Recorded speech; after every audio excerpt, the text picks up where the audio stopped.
जय श्री कृष्ण। विश्व गीता प्रतिष्ठान द्वारा संचालिते अस्मिन् गीता संस्कृत शिक्षा वर्गे भवतां सर्वेषां हार्दिकम् अभिनंदनम्। वयं जानीमः यत् बुद्ध पूर्णिमातः आरभ्य अयं वर्गः निरन्तरं प्रचलति। प्रातः काले 10:00 11:00 विश्व गीता प्रतिष्ठानस्य अधिकृत फेसबुक पृष्ठ द्वारा एतस्य साक्षात् प्रसारणं भवति। अस्मिन् शिक्षावर्गे वयं श्रीमद्भगवद्गीतायाः विभिन्नानां श्लोकानां पदच्छेदः, अन्वयः, सामान्यं व्याकरणं, श्लोकानाम् उच्चारण प्रक्रिया एतादृशान् बहून् विषयान् वयं सामान्यतः अवगच्छन्तः स्मः। अद्य पर्यन्तम् अस्माकं प्रथम अध्यायस्य समाप्ति अनन्तरं द्वितीय अध्यायस्य अपि 50 श्लोकानां पदच्छेदः, अन्वयः, तेषां सामान्य भावार्थः च सम्पूर्णः। अद्य आरभ्य वयम् एतस्य किञ्चित् संक्षेपेण अपि विवेचनं कुर्मः। तो 47वें श्लोक से हम पढ़ना आरंभ करते हैं, क्योंकि ये श्लोक 47वां जो है द्वितीय अध्याय का बहुत ही प्रसिद्ध श्लोक है। प्रायः सब लोगों को कंठस्थ भी है और बड़ा प्रिय है, और जीवन का मर्म भी इसी श्लोक में छिपा हुआ है। इसलिए यहाँ से आरंभ करते हैं और आज प्रयत्न करेंगे कि 61वें श्लोक तक का हमारा आज का विवेचन पूर्ण हो जाए। ओम श्री परमात्मने नमः। श्रीमद्भगवद्गीता द्वितीयोऽध्यायः। 47तमः।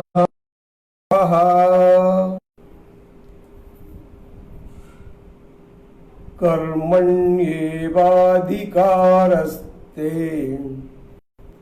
मा फलेषु कदाचन मा कर्मफलहेतुर्भूः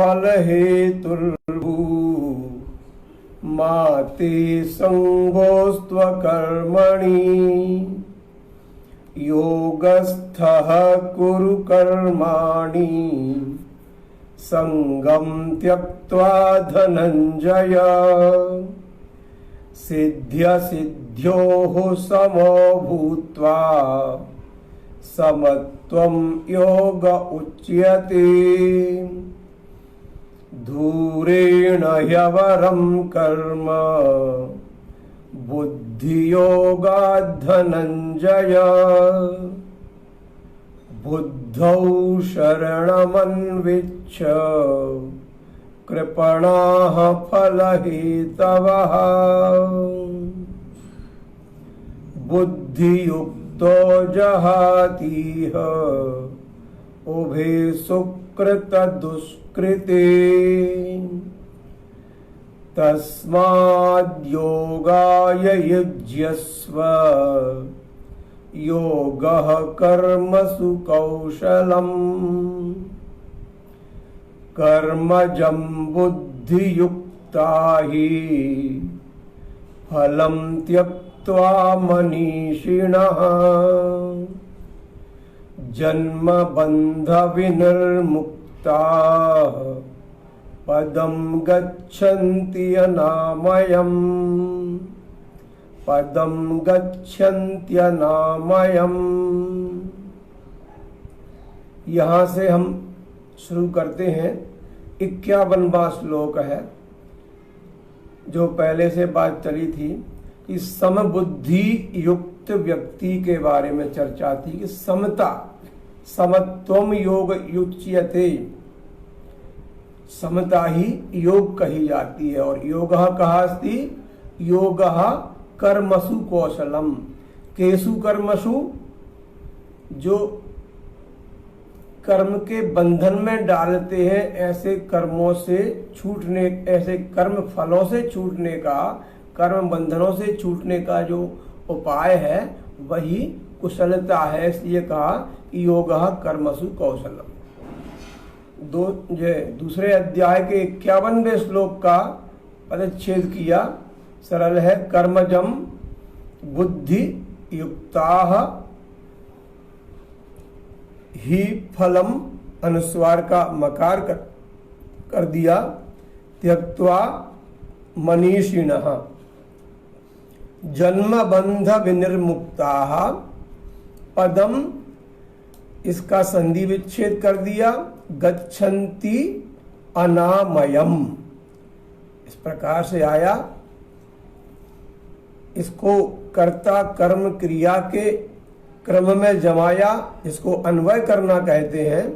तो आया ही, या तो ही, क्योंकि पहले से जो संबंध आ रहा है उसको लेकर चलते हैं। या तो ही बुद्धि युक्ताः मनीषिणः कर्मजम फलम त्यक्त्वा जन्म बंध विनिर्मुक्ताः अनामयम पदम गच्छन्ति। इसका समझ लें, बुद्धि युक्ताः, बुद्ध्या युक्ताः, बुद्धि से युक्त हैं जो लोग वो। मनीषिणः, मनीषिणः माने, मनीषी माने चिंतन करने वाले, मनन करने वाले जो होते हैं वो मनीषी होते हैं। तो मनीषिन शब्द है, मनीषिन का बना एक वचन में मनीषी, मनीषिणौ, मनीषिणः, ये बहुवचन का रूप है क्योंकि बुद्धि युक्ताः मनीषिणः ये इनका विशेषण है। तो बुद्धि युक्ताः मनीषिणः गच्छन्ति, ये वाक्य बना है। मनीषिणः गच्छन्ति, कुत्र गच्छन्ति? पदम गच्छन्ति। कीदृशम पदम गच्छन्ति? अनामयम। ये आमयम थोड़ा समझ लें, अनामयम क्या है? आमय एक श्लोक है जो सबके कल्याण का है, हम लोग प्रायः गाते हैं। सर्वे भवन्तु सुखिनः, सर्वे सन्तु निरामयाः, सर्वे भद्राणि पश्यन्तु, मा कश्चिद दुख भाग भवेत्। उसमें है सर्वे सन्तु निरामयाः। तो निरामयाः, आमयः अर्थात रोगः, और निरामयाः माने रोग से रहित, बिना रोग के। उसी का यहाँ पर पर्याय दिया हुआ है कि अनामयम। आमयम अर्थात रोग रहितम, अर्थात विकार, रोग सहितम विकार सहितम। भाई रोग माने शरीर में विकार का उत्पन्न हो जाना रोग कहलाता है। तो आमय हो गया, तो अब ये क्या है? अनामय है, माने जिसमें कोई विकार ना हो, ऐसा निर्विकार। तो निर्विकारम पदम गच्छन्ति, अनामयम पदम गच्छन्ति। ऐसे निर्विकार परम पद को जाते हैं। के गच्छन्ति? मनीषिणः गच्छन्ति। कुत्र गच्छन्ति? अनामयम पदम, निर्विकार परम पद को जाते हैं। पुनश्च कीदृशाः भूत्वा गच्छन्ति, तो विनिर्मुक्ताः भूत्वा, मुक्ताः मुच धातु है, माने छोड़ना, मुक्त होना, उससे अलग होना। निर्मुक्ताः बिना मुक्त हुए, और विनिर्मुक्ताः माने सब प्रकार से छूटकर अलग होकर। विनिर्मुक्ताः, कस्मात् विनिर्मुक्ताः? बंधात विनिर्मुक्ताः, जन्मनः विनिर्मुक्ताः। तो जन्मनः विनिर्मुक्ताः अनामयम पदम गच्छन्ति, बंधात विनिर्मुक्ताः जनाः अनामयम पदम गच्छन्ति। अर्थात जन्मात बंधात च विनिर्मुक्ताः मनीषिणः अनामयम पदम गच्छन्ति। किम कृत्वा? त्यक्त्वा। किम त्यक्त्वा? फलम त्यक्त्वा। कस्मात् उत्पन्नम फलम त्यक्त्वा? कर्मणः उत्पन्नम, कर्मणः जातम फलम त्यक्त्वा। कर्मजम अर्थात कर्म, और जा माने जा धातु जन्म, जन्म माने पैदा होना, जनी प्रादुर्भावे धातु है ये। तो जा कर्म से जो उत्पन्न होता है क्या, फल। कर्मजम फलम त्यक्त्वा, कर्मों के फल को त्याग कर जन्म बंध से विनिर्मुक्त होकर, सब प्रकार के बंधनों से मुक्त होकर अनामयम पदम गच्छन्ति। के गच्छन्ति बुद्धि युक्ता मनीषिणः। कीदृशी बुद्धि, समबुद्धि ही, समता बुद्धि है जिनमें सबके गुणाः गुणेषु वर्तन्ते इति मत्वानुसज्जते, कि ये सब हो रहा है, संसार की गति है उसमें लिप्त नहीं होते हैं, ऐसे व्यक्ति उस निर्विकार पद को प्राप्त होते हैं। आज का प्रसंग बहुत ही महत्वपूर्ण है, इसलिए बड़े ही ध्यान से हमको समझना पड़ेगा। बहुत अच्छी अच्छी बात आने वाली है इसमें। अग्रिमः श्लोकः यदा ते मोह कलिलं बुद्धिर्व्यतितरिष्यति तदा गन्तासि निर्वेदं श्रोतव्यस्य श्रुतस्य च। यदा ते मोह कलिलम, इसका हमने पदच्छेद किया तो आया यदा ते मोह कलिलम। मोह को अलग किया है, जानबूझ के किया है, करने की आवश्यकता नहीं थी, किंतु स्पष्टता हो जाए उसके लिए किया। बुद्धिर व्यति तरिष्यति, बुद्धि ही वि अति तरिष्यति। तो यदा ते मोह कलिलम बुद्धि ही व्यति तरिष्यति, बुद्धि ही ऐसा। तदा गंतासी, तदा, अब ये गंतासी दो पद नहीं है, हमको लग रहा है गंता और असी होंगे, दो पद नहीं है, एक ही है ये पद। गंतासी क्या है, ये गंतासी अनद्यतन लुट लकार का रूप है। इसके रूप बनते हैं गंता, गंतारौ, गंतारः, गंतासी, गंतास्तः, गंतास्थ, गंतास्मि, गंतास्वः, गंतास्मः। ऐसे अनद्यतन लुट लकार माने भविष्य का जो काल है, लृट लकार है, उससे भी और आगे की बात जब बताई जाती है तो ये लुट लकार होता है। इसको बोलते अनद्यतन लुट लकार। गंतासी मध्यम पुरुषस्य एक वचनम अस्ति, लट लकारस्य मध्यम पुरुषस्य एक वचनम लुट लकारस्य, अनद्यतन लुट लकार का। तो गंतासी, त्वम गंतासी, तदा तस्मिन समय, तब, कदा, यदा से तदा, तदा गंतासी निर्वेदम। निर्वेदम अर्थात जो जान लिया है, उस ज्ञान के पश्चात श्रोतव्यस्य श्रुतस्य च एवं गच्छति। तो ये इसका पदच्छेद होने के बाद में हम देखेंगे अन्वय इसका। यदा ते मोह कलिलम बुद्धि, तो बुद्धि है पहले। बुद्धि क्या है, इसका कर्ता है, क्योंकि व्यतितरिष्यति इसके क्रियापद है। इसको समझ ले, त्रिधातु है, त्रि माने तरना, तो तरिष्यति माने तर जाएगा, तर जाएगी, तरिष्यति और अति तरिष्यति ज्यादा तर जाएगी।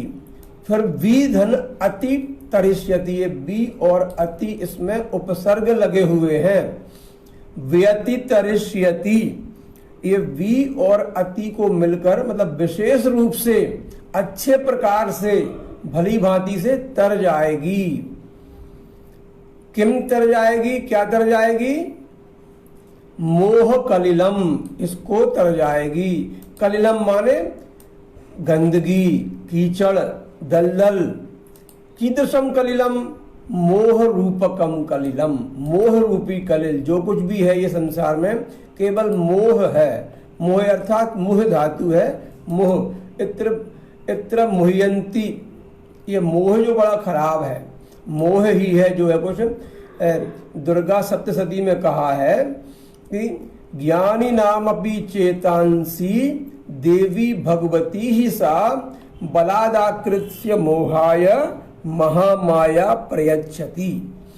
जो महामाया जो है वह उनकी बुद्धियों को मोह को अर्पित कर देती है। किसकी बुद्धियों को? अच्छे अच्छे ज्ञानियों की बुद्धि को भी। तो ये मोह कल उस मोह में पड़ जाते हैं, माया मोह के चक्कर में। मोह कलिलम व्यतितरिष्यति बुद्धि, तो बुद्धि मोह रूपी दलदल को भली भांति पार कर जाएगी। यदा जब तेरी बुद्धि मोह रूपी दलदल को अच्छी तरह से पार कर जाएगी, तदा किम भविष्यति? तदा श्रुतस्य चा, श्रुतस्य माने सुने हुए का। श्रु धातु है, अक्त प्रत्यय है, षष्ठी विभक्ति एक वचनम, श्रुतस्य सुने हुए का। और श्रोतव्यस्य, इसमें तब्यत प्रत्यय है, इसमें था अक्त प्रत्यय, इसमें है तब्यत प्रत्यय। तब्यत और अनियर प्रत्यय होते हैं तो उनके साथ में शब्द सुबंत बन जाते हैं। तो श्रोतव्यस्य, जो सुनने में आने वाला है। निर्वेदम गंतासी, निर्वेदम माने वेद माने जान लेना उस चीज को, और निर्वेद माने ना जानना, जानकर भी ना जानना, अर्थात वैराग्य की अवस्था जो है वो निर्वेद है। तो ऐसे वैराग्य को प्राप्त हो जाएगा। गंतासी, गंतासी माने हो जाएगा, जाएगा, प्राप्त हो जाएगा। निर्वेदम गंतासी, निर्वेद को प्राप्त हो जाएगा। श्रुतस्य माने जो जाना है, जो सुन चुके हैं, जो लोक संबंधी हैं और परलोक संबंधी जो भी हमने भोगों के बारे में जाना है, उनको जानकर समझकर कि इनमें कोई सार नहीं है, इसमें तो केवल फंसकर अपने आप को बर्बाद करना है। तो इनको जानने के बाद में तुम्हारी बुद्धि वैराग्य को प्राप्त हो जाएगी। और फिर क्या होगा? श्रुति विप्रतिपन्ना ते यदा स्थास्यति निश्चला समाधावचला बुद्धिस् तदा योगमवाप्स्यसि। पदच्छेद किया। श्रुति विप्रतिपन्ना ते यदा स्थास्यति निश्चला। समाधावाचला का संधि विच्छेद किया तो समाधौ अचला, सप्तमी विभक्ति है। औ और आ का आव बना हुआ है यहाँ पर, क्योंकि ये संधि है अयादि संधि। एचो या वायावः सूत्र अस्ति। बुद्धिस्तदा माने बुद्धि ही तदा योगम अवाप्स्यसि, तदा योगम अवाप्स्यसि प्राप्त करेगी। अन्वय देखेंगे। श्रुति विप्रतिपन्ना कैसी है? इसमें देखें ये पन्ना है, पन्ना माने प्रतिपन्ना। पत माने होता है कांपना। पत्र पर्ण, पत्ता क्यों बोलते हैं उसको? क्योंकि वह गिरता है और पतता है, हिलता डुलता है, कांपता है, इसलिए उसको कंपन वाला बोलते हैं। तो अपन्न बोल गया। तो प्रतिपन्ना माने एक स्थान पर ना रहना, विचलित हो जाना। विचलित हो जाने वाली श्रुति विप्रतिपन्ना। श्रुति माने जो सुने हुए हैं। कई बार हमको सुनने के बाद ऐसी अवस्था होती है कि ना हम उस सुने हुए पर रह पाते और ना अपनी बुद्धि पर रह पाते और ना किसी की बात हमारे दिमाग में आती है। बुद्धि हमेशा विचलित रहती है। अधिकतर समय यही होता रहता है, क्या करें और क्या नहीं करें, ये ठीक है कि ये ठीक है कि ये ठीक है, क्योंकि हमारी किसी में पूर्ण श्रद्धा ही नहीं है। और श्रद्धा नहीं है तो स्थिरता नहीं आएगी, स्थिरता नहीं आएगी तो कोई भी काम में सफल नहीं हो पाएंगे। यही होता रहता है पूरे समय। श्रुति विप्रतिपन्ना रहती है और अपने मन को समझाने के लिए इधर उधर के बहाने ढूंढते रहते हैं। और ये स्थिति किसकी होती है? बुद्धि की है। तो श्रुति विप्रतिपन्ना ते बुद्धि, तेरी बुद्धि अनेक प्रकार की बातों के सुनने से विचलित हुई तेरी बुद्धि यदा समाधौ निश्चला, जब समाधि में निश्चला अचला च स्थास्यति, निश्चला और अचला हो जाएगी। अब निश्चला और अचला में क्या अंतर है? निश्चला अर्थात निश्चला माने अचल जब हो गया, तो फिर अचला फिर दोबारा क्यों लिखा है? यहां पर लिखा है ना, यहां पर अचला और निश्चला। भाई निश्चला माने चलायमान ना हो, अचल मान चलायमान ना हो, नहीं। यहां पर इसके विशेष अर्थ हैं। निश्चला माने चलायमान ना हो, चलायमान की अवस्था से रुक जाना, और अचला माने बिल्कुल भी स्थिर हो जाना, एकदम स्थिर हो जाना। निश्चल माने ना चलतिया, और अचला माने ना चला तो है ही है लेकिन स्थिरा, जब वो अचल होकर स्थिर रह जाती है तब वो होते अचल स्थिति होती है। स्थास्यति, स्था धातु है, लिट लकार, प्रथम पुरुष एक वचनम, निश्चला अचला स्थास्यति। जब श्रुति विप्रतिपन्ना ते बुद्धि, भारी भांति के वचनों को सुनकर विचलित हुई तेरी बुद्धि, यदा समाधौ, जब समाधि में, समाधि माने सम्यक रूपेण धिया, अच्छी प्रकार जो बुद्धि जिसमें लग जाए वो कौन होता है? परमात्मा। समाधि में स्थित माने परमात्मा में स्थित होना। यदा समाधौ निश्चला अचला भूत्वा स्थास्यति तदा योगम अवाप्स्यसि, तब तुम योग को प्राप्त होगे। योग को प्राप्त होगे अर्थात परमात्मा से संयुक्त हो जाओगे। अगला बहुत महत्वपूर्ण श्लोक है कि अब ये जो अवस्था आई है इसकी अचल की और स्थिरता की, इसके बारे में प्रश्न है कि अचलता और स्थिरता क्या है। तो बोलते हैं अर्जुन उवाच स्थित प्रज्ञस्य का भाषा समाधिस्थस्य केशव स्थित धीः किं प्रभाषेत किमासीत व्रजेत किम। तो अर्जुन ने कहा कि भाई ये स्थित प्रज्ञ क्या चीज है, इसके बारे में प्रश्न है। बहुत ही महत्वपूर्ण ये श्लोक है। अर्जुन ने कहा कि उस स्थित प्रज्ञ की जो अचल हो गया है, जो निश्चल हो गया है, उसकी तस्य स्थित प्रज्ञस्य का भाषा, बहुत सरल इसका पदच्छेद है, क्लियर है। केवल किमासीत का किम और आसीत कर दिया है, पदों को हम समझेंगे, पदच्छेद तो कर लिया है। तो अर्जुन उवाच कि स्थित प्रज्ञस्य का भाषा समाधिस्थस्य केशव स्थित धीहि किम प्रभासेत किमासीत व्रजेत किम।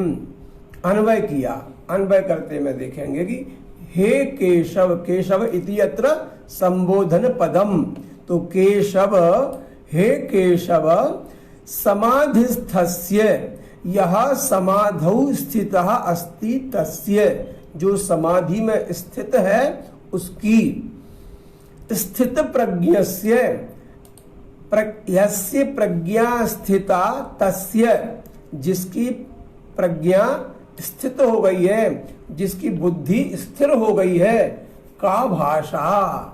का भाषा से मतलब, यह भाषा से मतलब बोलने से नहीं है, ये भाषा का तात्पर्य यहाँ पर लक्षण से है। उसका लक्षण क्या है, उसको कैसे पहचाने।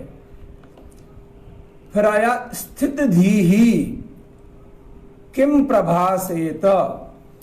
स्थित धीहि अर्थात यस्य धीहि स्थिता सह स्थित धीहि, जिसकी बुद्धि स्थित है अर्थात स्थिर हो गई है, वह सह किम प्रभासेत, वह कैसे बोलता है। किम अर्थात कीदृशम, कथम, कथम सा प्रभाषेत, भाष धातु है भाषेत, कथम किम प्रभाषेत, किम आसीत। अब आसीत में ये आसीत माने था वाला आसीत नहीं है लंग लकार का, आसीत आस्था मासन वर्ण नहीं है, ये अस धातु नहीं है, यहाँ पर आसीत धातु, आसी धातु है। आसीन बोलते हम, आसीन हो गया है, बैठ गया है, आसीन हो जाना।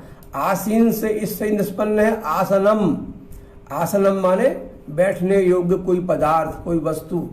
तो इसलिए कहा कि आसीत ये अलग पद है, कैसे बैठता है। किम ब्रजेत, ब्रजेत माने गतिम करोति, ब्रज धातु है गत्यर्थे। गति के अर्थ में मैंने पहले भी बताया था कि गति के अर्थ में लगभग 200 धातुएं हैं गत्यर्थे। ब्रज माने भी गति, कैसे गति करता है भाई, कैसे चलता है, सामान्य भाषा में बोलते हैं। तो हे केशव समाधिस्थस्य स्थित प्रज्ञस्य का भाषा भवति, अर्थात किम लक्षणम भवति, स्थित धीहि किम प्रभासेत, कथम सह भाषणम करोति, कथम सह उपविशति, कथम सह गमनागमनम अथवा गतिम करोति। क्या लक्षण है उसके, कैसे जाने हम क्या होता है स्थित प्रज्ञ। आप मुझसे कह रहे हैं स्थित प्रज्ञ हो जाओ, तो कैसे हो जाए स्थित प्रज्ञ। श्री भगवानुवाच प्रजहाति यदा कामान् सर्वान् पार्थ मनोगतान् आत्मन्येवात्मना तुष्टः स्थित प्रज्ञस्तदोच्यते। श्री भगवान उवाच, भगवान ने कहा, प्रजहाति यदा कामान, बहुत सरल इसका पदच्छेद है। सर्वान अलग है, पार्थ संबोधन का रूपम, मनोगतान आत्मनि एव आत्मना अलग अलग किया, तो आत्मनि एव आत्मना तुष्टः स्थित प्रज्ञः तदा उच्यते। अब ये पहले प्रश्न का उत्तर दिया है यहाँ पर। उसने पूछा था कि स्थित प्रज्ञस्य का भाषा, तो का भाषा हमारे लक्षण क्या है उनके, ये है। प्रजहाति अर्थात त्यागम करोति, कथम त्यजति, यदा कामान, यदा एवं जानीमा अव्यय पदमस्ति, यदा और तदा इनका जोड़ा है। कामान काम शब्दस्य द्वितीय बहुवचनम पुल्लिंगे, सर्वान तदेव, मनोगतान अपि तदेव, सर्वान मनोरथान कामान द्वितीया, ये संबोधन का रूप है ही। आत्मनि अर्थात सप्तमी एक वचन, आत्मन शब्द का सप्तमी एक वचन, आत्मनि आत्मनोहो आत्मसु, ये आत्मना ये तृतीय विभक्ति है। आत्मना आत्मभ्याम आत्मभिः, तुष्टः संतुष्ट हो जाता है प्रथम विभक्ति, तुष धातु अक्त प्रत्यय, स्थित प्रज्ञः, स्था धातु अक्त प्रत्यय स्थित, और प्रज्ञा माने बुद्धि, ज्ञा माने जान, ज्ञान करने की जो चीज है वो प्रज्ञा। तदा तस्मिन समय, उच्यते वच धातु है, ये इसमें कर्मणि प्रयोग में है, कहा जाता है इस तरह से। तो पार्थ, हे पार्थ, यदा जब, जब जिस समय, यस्मिन काले यस्मिन समय, मनोगतान सर्वान कामान प्रजहाति, प्रजहाति अर्थात त्यजति, छोड़ देता है, खत्म कर देता है, नष्ट कर देता है। कौन को? कामान, कामनाओं को। कितनी कामनाओं को? सर्वान कामान, पूरी कामनाओं को। क्या शरीर से होती है केवल उनको ही? ना, उनको तो छोड़ ही देता है, किंतु मनोगतान तस्य मनसि याह याह कामनाः सन्ति ताः सर्वाः कामनाः सह प्रजहाति, मन में भी ना हो उसके में उत्पन्न ऐसी कामनाओं को मनोगतान सर्वान कामान प्रजहाति। यदा जब, जब ये छोड़ देता है सब मन की कामनाओं को, तो आत्मना, आत्मनि, आत्मा माने आत्मा से, अपने आप से, आत्मनि अपने आप में, एव संतुष्टः, एव संतुष्ट हो जाता है, प्रसन्न हो जाता है।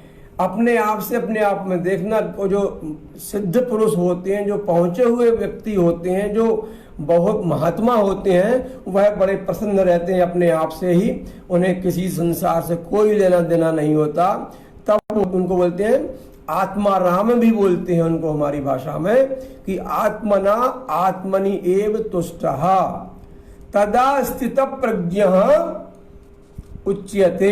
तस्मिन् समय सह स्थित प्रज्ञ कहा जाता है, जब अपने आप में ही अपने आप से वह संतुष्ट रहता है, उसको बोलते हैं आत्मा राम। तदा स्थित प्रज्ञ कहा जाता है। ये पहले प्रश्न का उत्तर हुआ। उन्होंने कहा कि स्थित प्रज्ञस्य का भाषा, ये का भाषा का उत्तर इसमें आ गया। अग्रे द्वितीय प्रश्न अस्ति, क्या है? स्थित धीहि किम प्रभाषेत, स्थित धी कैसे बोलता है, उसके बारे में बताते हैं। दुःखेष्वनुद्विग्न मनाः सुखेषु विगत स्पृहः वीतराग भय क्रोधः स्थित धीर्मुनिरुच्यते। छेदः कृतः। दुःखेषु, दुःखेषु ये उ अलग कर लिया तो बचा आ, तो अनुद्विग्न मनाः, अन उद विघ्न मनाः, इसमें भी दो तीन चीजें हैं। अन उपसर्ग है एक, उद उपसर्ग है, और इस प्रकार से अनुद्विग्न मनाः। फिर सुखेषु विगत स्पृहा वीत राग भय क्रोधः। यस्य भयम वीतम निर्गतम, रागः निर्गतः, क्रोधः निर्गतः। स्थित धीहि अलग किया, मुनिहि उच्यते, विसर्ग संधि है, इसको हमने ठीक किया। तो दुःखेषु अनुद्विग्न मनाः सुखेषु विगत स्पृहः वीत राग भय क्रोधः स्थित धीहि मुनिहि उच्यते, इति ऐसा कहा जाता है। फिर क्या होता है, इसका अन्वय किया हमने। तो अन्वय में अर्थात वह क्रम जिसमें कर्ता कर्म क्रिया के क्रम में वाक्य को जमाते हैं। तो क्रिया पदम अंते आगच्छति, श्लोक में भी अंत में ही था, तो हम भी अंत में ले जाते हैं। उच्यते कहा जाता है। कहा उच्यते, तो स्थित धीहि उच्यते, स्थिर बुद्धि कहा जाता है। सह कहा मुनिहि, मुनि अर्थात मननम करोति यह सह मुनि, और रिसर्चर रिसर्च करोति यह सह ऋषि। तो मुनि स्थित धीहि उच्यते, मुनि स्थित धीहि कहा जाता है, स्थिर बुद्धि वाला कहा जाता है। कैसा? कीदृशः सः? तो वीत राग भय क्रोधः, यस्य क्रोधः वीतः अर्थात नष्टः जातः, भयम नष्टम जातम, रागः नष्टः जातः। राग अर्थात किसी भी व्यक्ति अथवा वस्तु में स्नेह होना, प्रेम होना, अधिक प्रेम होना। भय अनिष्ट के भय की आशंका मन में लगी रहती है। क्रोध विपरीत परिस्थितियों को देखकर मन में जो उत्पन्न होता है वह भाव क्रोध कहलाता है। तो जिसके क्रोध भय और राग खत्म हो गए हैं वह मुनि ही स्थित धी उच्यते, वह स्थित प्रज्ञ कहा जाता है। और कैसा है कि वो विगत स्पृहा है। माने स्पृहा माने होता है लालसा, इच्छा। तो गत स्पृहा विगत स्पृहा, जिसकी स्पृहाएं हमारे लालसाएं सब गत हो गई हैं, हमारे निकल गई हैं, खत्म हो गई हैं, समाप्त हो चुकी हैं, जिसकी इच्छाएं, वह व्यक्ति कैसे अलग हो गई हैं? सुखेशु, सुखों से भी जिसकी इच्छाएं समाप्त हो गई हैं। और किससे?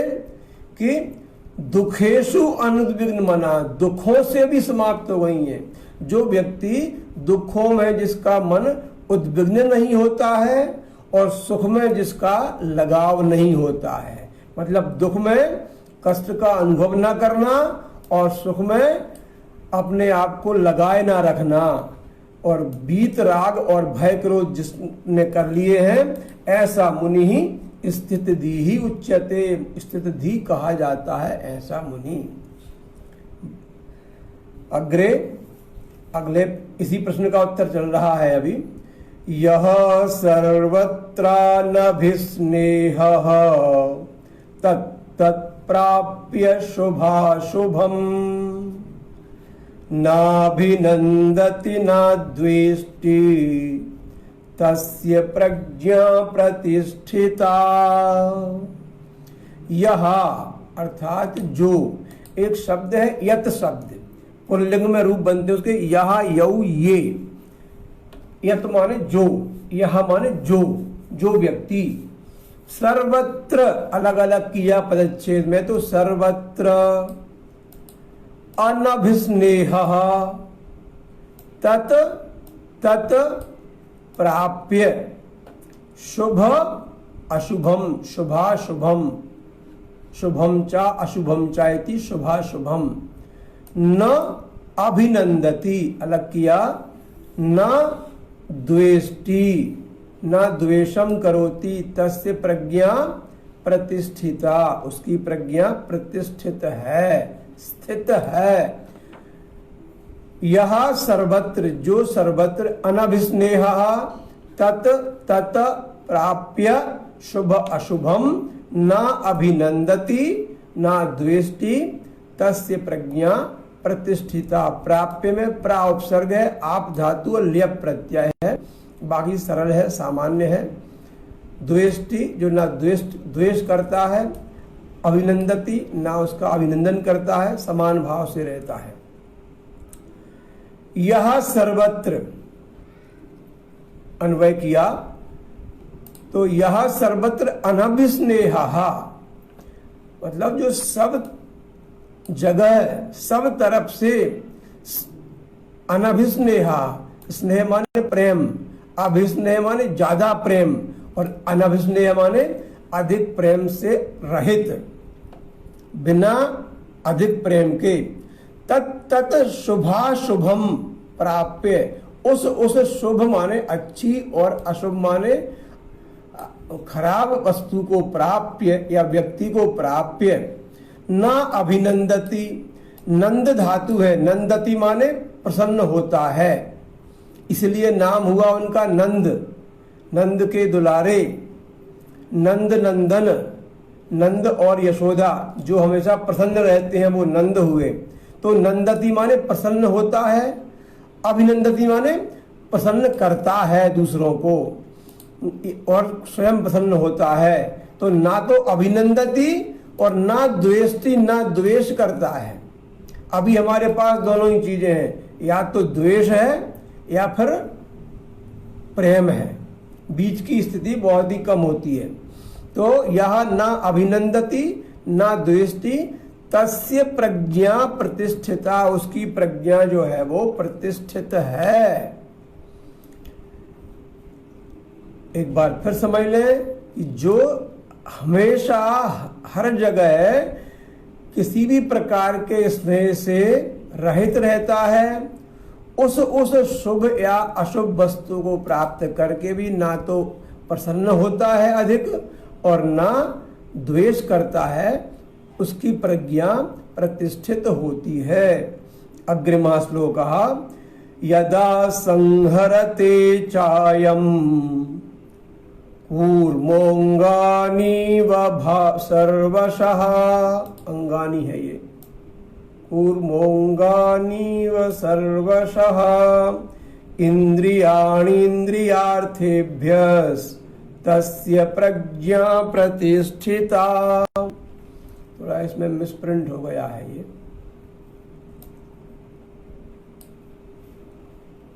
कूर्मोंगानीव बढ़िया की मात्रा है। कूर्म, इसका हमने पदच्छेद किया। यदा संहरते चायम, पीने वाली चाय नहीं है ये, चा अयम, चा माने और, अयम माने यह। कूर्महा, कूर्महा, कूर्मों का विसर्ग का ओ हो गया है। अंगानी इव, इव अलग कर दिया तो अंगानी से अंगानी इव। अयम कूर्मः अंगानी इव सर्वशः इंद्रियाणीन्द्रियार्थेभ्यस्तस्य, इसको अलग अलग करना पड़ेगा क्योंकि इंद्रियाणी, इंद्रियार्थेभ्यः, इंद्रिय अर्थेभ्यः, इंद्रियार्थेभ्यः विसर्ग से अलग किया तो आया तस्य, तस्य प्रज्ञा प्रतिष्ठिता, उसकी प्रज्ञा प्रतिष्ठित है, उसकी प्रज्ञा स्थित है। ये पदच्छेद के उपरांत अन्वयम कुर्मः चा। और अब जो ऊपर कह है वो लक्षण सब और उनके साथ में कूर्मः, कूर्मः अर्थात कच्छपा, कछुआ, टोरो टोरो। कूर्मः सर्वशः अंगानि इव, बहुत महत्वपूर्ण बात है ये। अणोरणीयान महतो महीयान, तो कछुए के भी अंग होते हैं और कछुआ बहुत बड़ा होता है। कछुए का कूर्म अवतार हुआ था भगवान का, कितना बड़ा था कि उस पर मंदराचल पर्वत को स्थापित करके और समुद्र का मंथन किया था देवताओं और दानवों ने। तो जब वो कछुआ देखता है कि कोई विषय भोग की वस्तु आने वाली है जिसमें हम रम सकते हैं, हमारी इंद्रियों को आकर्षित करने वाली है, तो ऐसी अवस्था में वह सभी इंद्रियों को सिकोड़ लेता है, उनकी ओर जाने से रोकता है। जैसे कछुआ अपने सभी अंगों को समेटकर उसके अंदर कर लेता है, कठोर कवच के अंदर कर लेता है कि उस कठोरता के ऊपर उन इंद्रियों के विषयों का प्रभाव ना हो। उस प्रभाव, उन विषयों के प्रभाव को बचाने के लिए वह अपनी सभी इंद्रियों को अंतर्मुखी कर लेता है।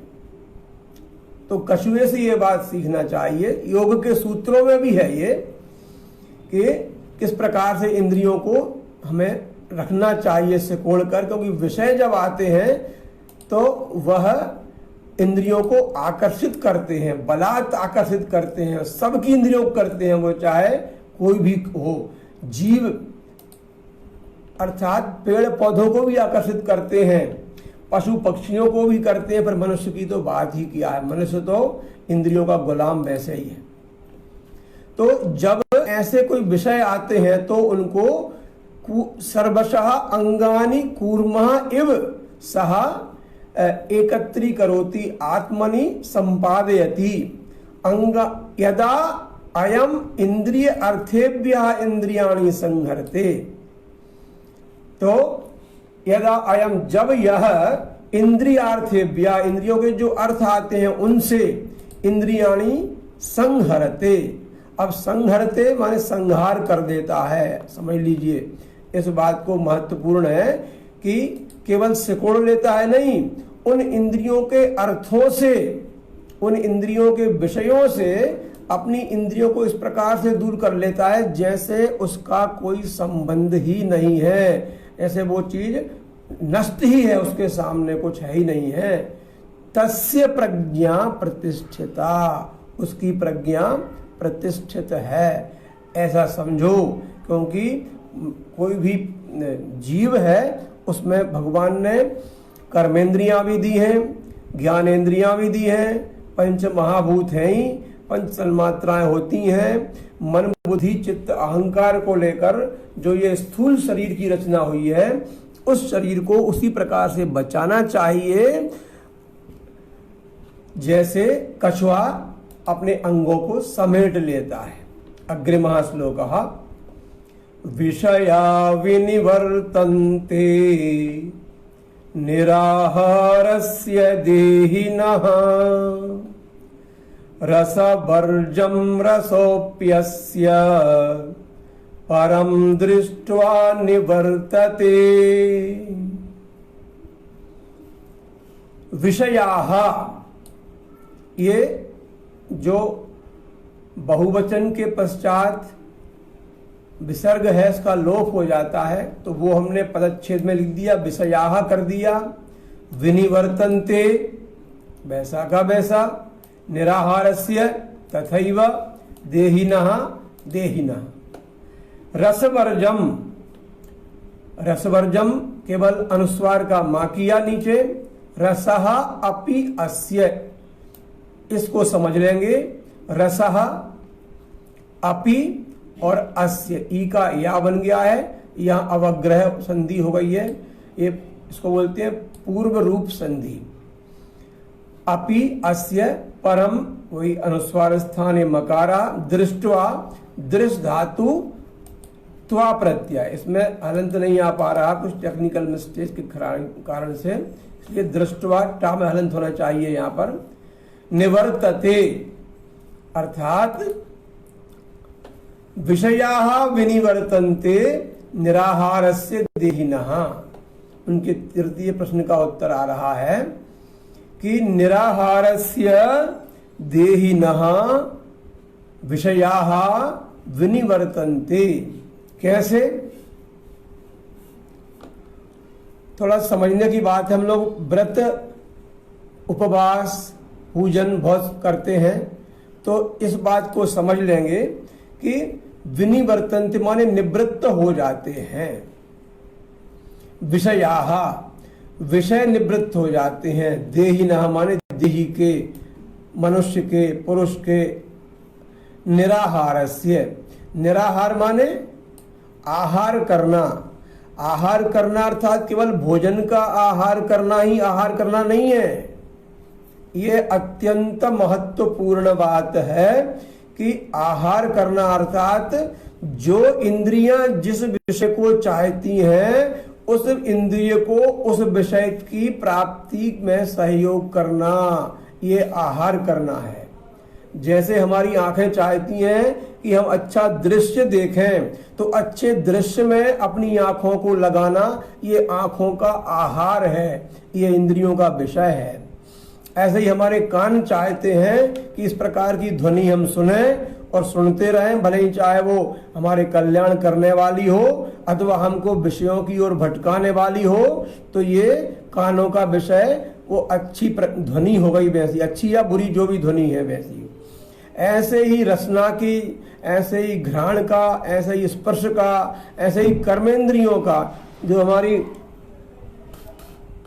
कर्मेंद्रियां हैं, मुख, दोनों हाथ, दोनों पैर, इन कर्मेंद्रियों के द्वारा जो विषय सामने आ रहे हैं उनसे अलग करना, उनका आहार ना करना ही निराहार कहा जाता है। केवल भोजन का त्याग करना ही निराहार नहीं है, उन इंद्रियों के विषयों के आहार का त्याग करना ये निराहार होता है। फिर भी इसमें एक और महत्वपूर्ण बात है कि ऐसे निराहार करने वाले देही के विषयों से वो अलग तो हो जाता है, विनिवृत्त हो जाते हैं उसके विषय तो, किंतु रसवर्जम, उनमें अस्य रसः अपि परम दृष्ट्वा निवर्तते, उनमें उस व्यक्ति की को आनंद तो मन में लगा रहता है कि यार अभी तो ये कारण है इसलिए मैं छोड़ रहा हूं, आज मेरा व्रत है इसलिए आज हमने यह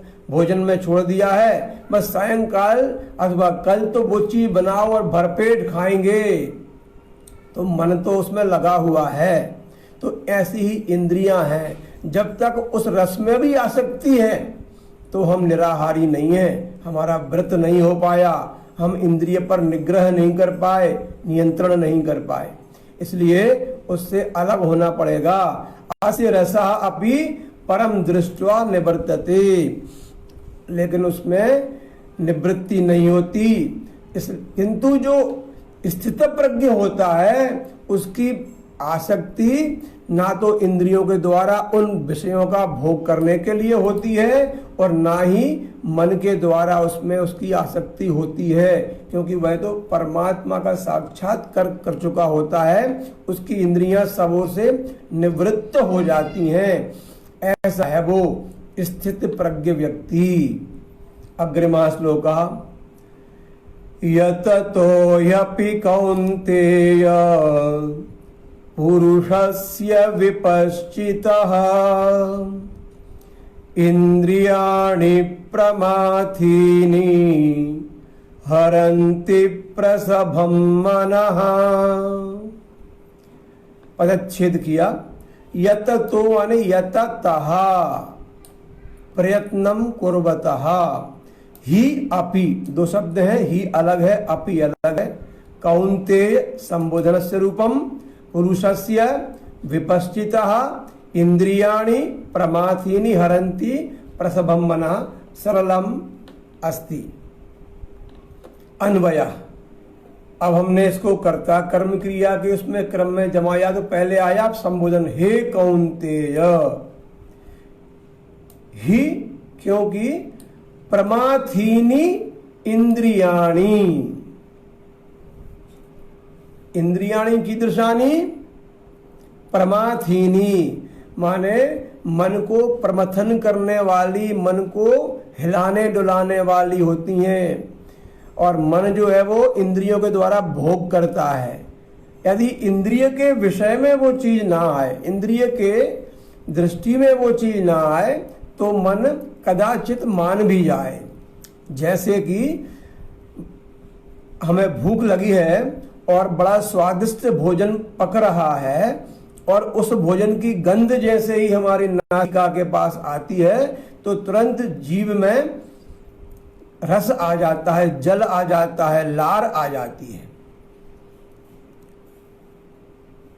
और मन तुरंत बोलता है कि वह जो स्वादिष्ट पदार्थ बना हुआ है घर में उसको किस प्रकार से जल्दी हम उसका उपभोग कर लें। ये उदाहरण है एक। प्रत्येक इंद्रिय के साथ में ऐसी स्थिति होती है। तो आसक्ति होती है, ऐसी इंद्रियां जो है मन को विचलित करती हैं। हमें उसकी आसक्ति का नाश करना है उसमें। यततः कैसे, यत्न से, लेकिन यत्न करते हुए भी, यततः माने यत्न करते हुए भी, विपश्चितः पुरुषस्य, विपश्चितः माने जो जानता है, बुद्धिमान जो है, विशेष बुद्धिमान है, विवेकी है, तस्य पुरुषस्य मनः अपि प्रसभम हरन्ति। ऐसे पुरुष के मन को भी वो बलात् हर लेती हैं। वही वाली बात आई कि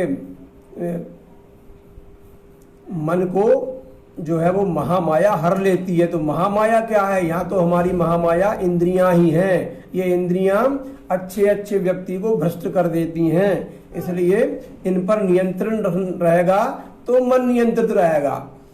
तो बचना चाहिए, इसलिए कहा है कि विषयों से दूर रहें। अग्रिम श्लोक अस्ति तानि सर्वाणि संयम्य युक्त आसीत मत्परः वशे हि यस्येन्द्रियाणि तस्य प्रज्ञा प्रतिष्ठिता। परिच्छेदः कृतः। तानि सर्वाणि संयम्य युक्त आसीत, यहाँ पर विसर्ग होता है, आ के कारण से विसर्ग का लोप है, तो युक्त आसीत ता पूरा हो गया है।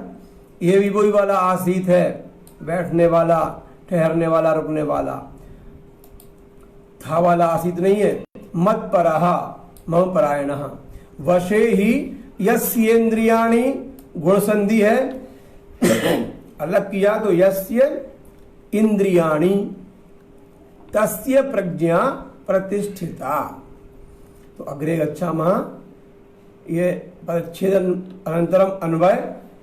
तानि सर्वाणि संयम्य युक्तः मत्परः आसीत ही यस्य इंद्रियाणि वशे तस्य प्रज्ञा प्रतिष्ठिता। तानि सर्वाणि, कानि सर्वाणि, यानी प्रमाथीनि इंद्रियाणि संति तानि सर्वाणि संयम्य, उन सबको संयम्य माने नियंत्रणम कृत्वा, संयम माने ये योग के अंग है, जो अष्टांग योग है उसमें कहे गए हैं। यम अर्थात संयम, नियम, यम नियम आसन प्राणायाम प्रत्याहार धारणा ध्यान समाधि, ये 8 अंग हैं। ये समाधि की अवस्था की बात चल रही है, अष्टम अवस्था की। तो आरंभ कहां से होता है? यम से होता है, संयम से होता है। संयम माने अपनी इंद्रियों को रोकना। पहले तो जबरन रोकना पड़ता है, क्योंकि इंद्रियां तो इंद्रियों के विषय में लगी रहती हैं, और शरीर भले ही बुढ़ा हो जाए अथवा निर्बल हो जाए या रोगी हो जाए, असमर्थ हो जाए, तो भी इंद्रियां उनके विषयों की ओर आकर्षित होती रहती हैं, वह नहीं छोड़ती किसी प्रकार से। तो तानी सर्वाणी संयम में, उन इंद्रियों को संयम में वही कर पाएगा जो निरंतर खींच के रखेगा। थोड़ी सी ढील देने पर भी वे इंद्रियां पुनः विषयों में लग जाएंगी, क्योंकि विषय जो है वो अग्नि है और इंद्रियां जो है वो पतंगे हैं। जैसे पतंगे, कीट पतंगे रात में उजाला देखते ही, अग्नि देखते ही उनकी ओर भागते हैं और जाकर स्वाहा होते हैं, वैसे ही मनुष्य इंद्रियों के साथ वहां जाकर अपने आप को खत्म करता रहता है, समाप्त करता रहता है, जलाता रहता है। उन सब से बचाना है हमको। वो अग्नि हमारी इंद्रियों के साथ में हमारे मन को आकर्षित करती है, किंतु उनको संयम में रखना है। संयम में तानि सर्वाणि इंद्रियाणि संयम्य युक्तः मत्परः आसीत, और युक्त हो जाओ। युक्त माने मुझ परमात्मा में ध्यान वाले। आसीत माने बैठे, मत्परः आसीत, मत्परा माने मेरे परायण होकर बैठ जाए, माने ध्यान में बैठ जाए। संयम में, संयम करके युक्तः, योग में युक्त होकर मेरे परायण होकर, आसीत माने बैठ जाए। फिर बताते हैं कि ये आसीत अलग चीज है। आसीत आस्ताम आसन वाला नहीं है, ये आसीत माने ये बैठने के अर्थ में है। सीध धातु, सीदति, एक दुख देने के अर्थ में भी है।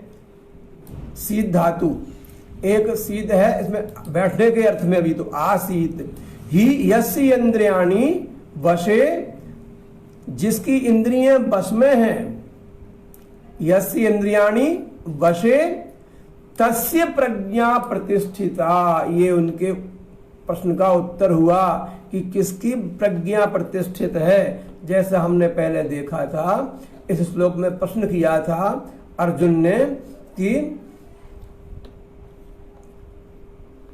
स्थित प्रज्ञस्य का भाषा, तो वो भाषा हुई, लक्षण हुए। स्थित धीहि किम प्रभासेत, कैसे वो भाषण करता है।